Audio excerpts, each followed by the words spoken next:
തരത്തിലുള്ള ഒരു ആഡംബരങ്ങളും ഒന്നും ഇല്ലാതിരുന്ന ഒരു കല്യാണം.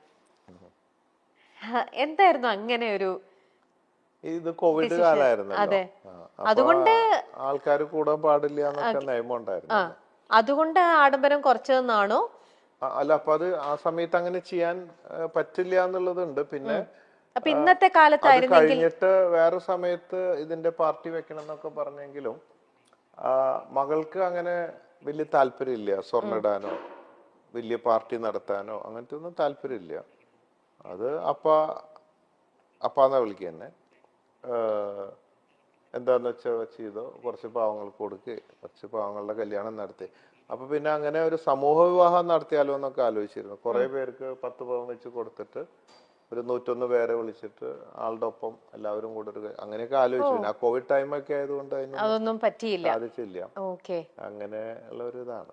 ഓക്കെ. അപ്പൊ ഇങ്ങനത്തിലുള്ള കല്യാണങ്ങൾക്ക് പോകുമ്പോഴും എവിടെ പോയാലും എപ്പോഴും ബോച്ചയുടെ ഒരു കോസ്റ്റ്യൂം എന്ന് പറയണത് ഇതാണ് അല്ലേ? എന്ത് അപ്പൊ ഈ ഒരു കോസ്റ്റ്യൂമിന് മൊത്തത്തിൽ പറഞ്ഞു കഴിഞ്ഞാൽ ബാത്റൂമിൽ പോകുമ്പോ അപ്പൊ ഈ ഒരു ഔട്ട്ഫിറ്റിനെ മൊത്തം പറഞ്ഞു കഴിഞ്ഞാൽ ശരിക്കും ഇപ്പൊ എത്ര രൂപ വരും ഈ ഒരു കോസ്റ്റ്യൂമിന്? ഈ കോസ്റ്റ്യൂമിന് എനിക്ക് തോന്നുന്നത് എല്ലാം കൂടെ ഒരു 10,000-ന്റെ ചോട വരും. ആണല്ലേ? എല്ലാം കൂടെ ഇതെല്ലാം സ്റ്റിച്ച് ചെയ്യിപ്പിച്ചെടുക്കുന്നതാണ് എല്ലാം. അതെ. ഓക്കെ. അപ്പൊ ഇതില്ലേ ഈ സൈഡിൽ ഇവിടെ പ്രിന്റിലുണ്ടല്ലോ, അതാ മറ്റേ ഗിന്നസ് റെക്കോർഡ് കിട്ടിയ മാരത്തൺ പോയതിന്റെ അല്ലേ? പക്ഷെ നേരത്തെ വന്നപ്പോഴും മറ്റേത് world piece Guinness record Maradona കൂടെയുള്ള ഫോട്ടോ.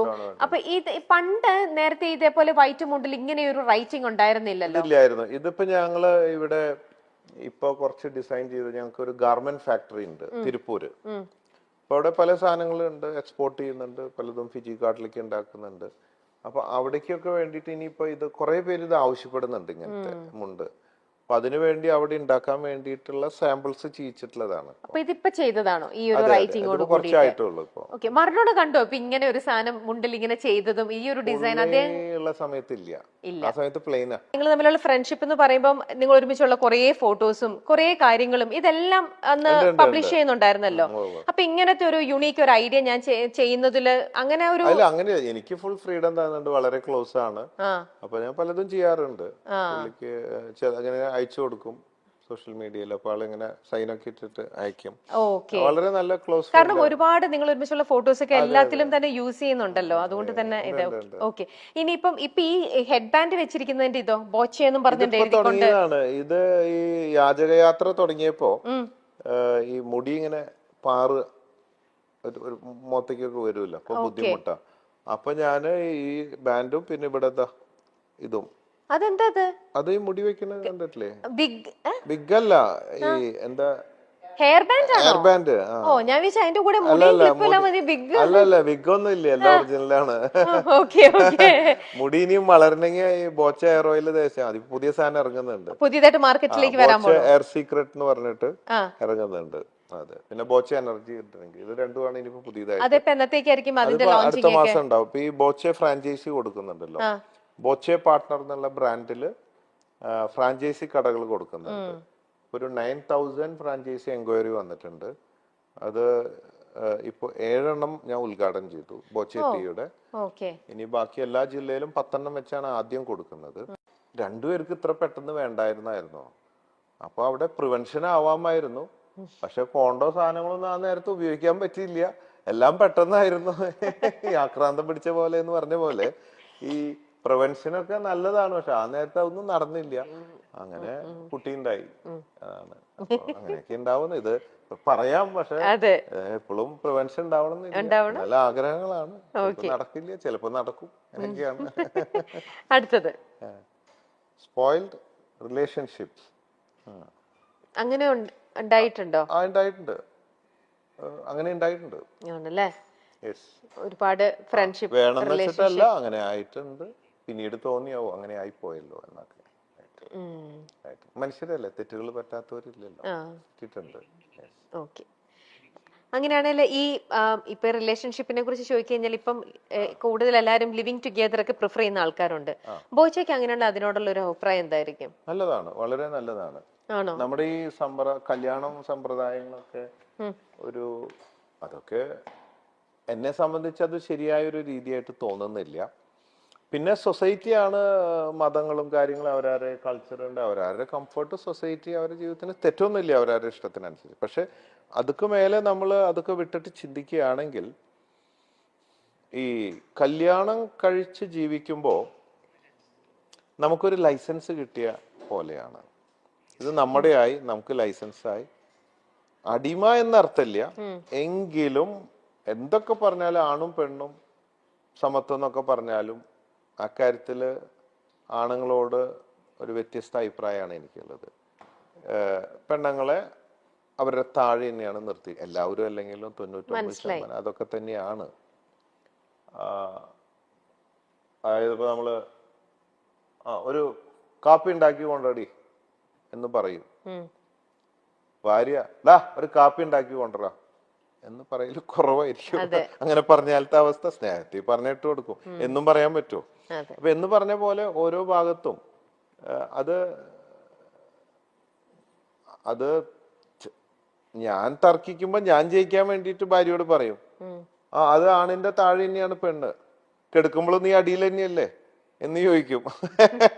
അതുകൊണ്ട് ആണിന്റെ താഴെയാണ് പെണ്ണ് എന്നൊക്കെ പറയും നമ്മൾ ജയിക്കാൻ വേണ്ടി. പക്ഷെ ആത്മാർത്ഥമായിട്ട് ചിന്തിക്കുമ്പോ ശരിക്കും സമത്വം വേണം, സൃഷ്ടി ഒക്കെ ആണ് പെണ്ണ് ആയി എന്നുള്ളത്. അതുകൊണ്ട് ഇത് വേറൊന്നും ഞാൻ കേട്ടിട്ടുണ്ട്, ബോച്ചയുടെ അടുത്ത് നമ്മൾ ലിവിംഗ് ടുഗദറിനെ കുറിച്ച് ചോദിക്കുകയായിരുന്നു. ലിവിംഗ് ടുഗദർ ആവുമ്പോ ലൈസൻസ് ഇല്ല, രണ്ടുപേരും ഈക്വലാ, ആർക്ക് വേണമെങ്കിൽ ഇട്ടിട്ട് ആരെ വേണമെങ്കിൽ ഇട്ടിട്ട് പോവാം എപ്പോ വേണമെങ്കിലും. അപ്പൊ ഈക്വൽ സ്റ്റാറ്റസ്. മാത്രമല്ല എപ്പോഴും ബോയ് ഫ്രണ്ട് ഗേൾ ഫ്രണ്ട് എന്നുള്ളൊരു ഫീലിംഗ് ഉണ്ടാവും, പുതുമ നഷ്ടപ്പെടില്ല, എന്നും ഹണിമൂണാ. മറ്റേ ലൈസൻസ് കിട്ടിയിട്ട് വണ്ടി ഓടിക്കുന്നതും ആ ഒരു ഇതുണ്ടല്ലോ, അതിന് വലിയ ത്രില്ല് അങ്ങനെ കുറഞ്ഞു വരും. ഇതെന്നും ഗേൾഫ്രണ്ട് എന്ന് പറയാൻ പറ്റില്ലല്ലോ. ബോച്ചയുടെ വൈഫ് ഇത് കാണുന്നുണ്ടാവില്ലേ? അപ്പൊ ബോച്ചയുടെ ലൈഫിലും എന്താണല്ലേ?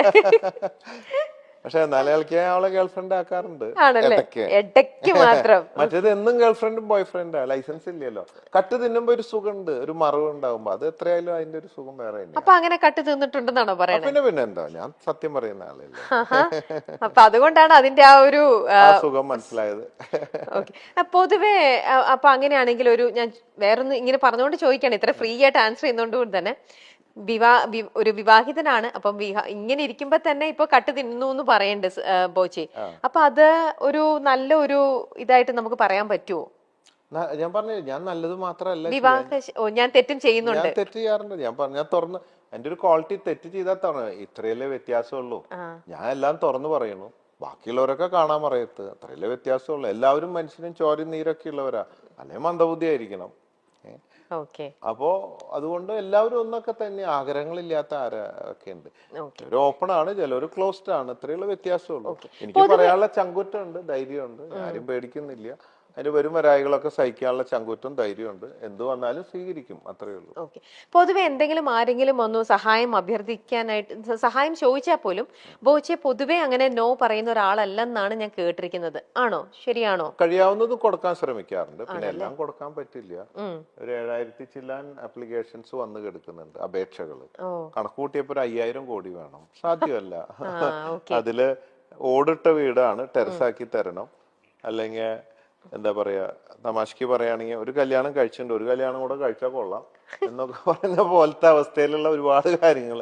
അതല്ല, നമ്മള് വല്ല ഓപ്പറേഷൻ, മരുന്ന്, ഭക്ഷണം, അത്യാവശ്യം ഇടയ്ക്കിടയ്ക്ക് ചെറിയ വീടുകൾ വെച്ചു കൊടുക്കും, പറ്റാവുന്നതൊക്കെ ചെയ്യുന്നുണ്ട്. അത് നമ്മുടെ ബിസിനസിന്റെ ഇപ്പൊ കുറച്ചും കൂടെ ബഡ്ജറ്റ് കൂട്ടിയിട്ടുണ്ട്. ഈ ബോച്ചേറ്റിയുടെ ലാഭത്തിന്റെ വിഹിതം എടുത്തിട്ട് കുറേശ്ശെ കാര്യങ്ങൾ ഇപ്പൊ ഡെയിലി ചെയ്യുന്നുണ്ട്.